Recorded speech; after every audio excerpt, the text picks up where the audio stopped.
Welcome back to another technical deep dive here in the Debug Zone.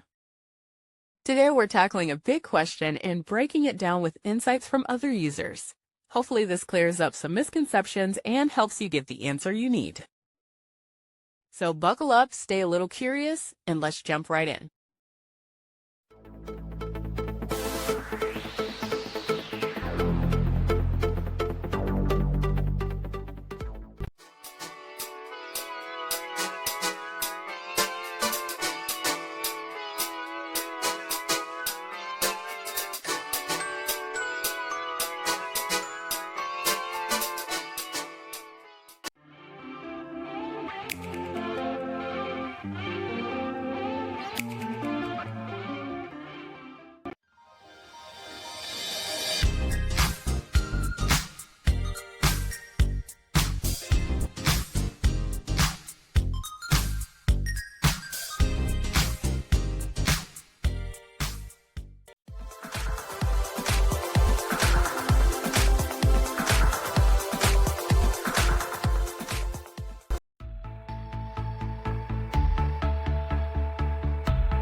And that's a wrap.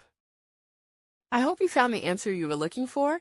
If you did, take a second to hit that subscribe button. It really helps out. And let me know in the comments which solution worked best for you.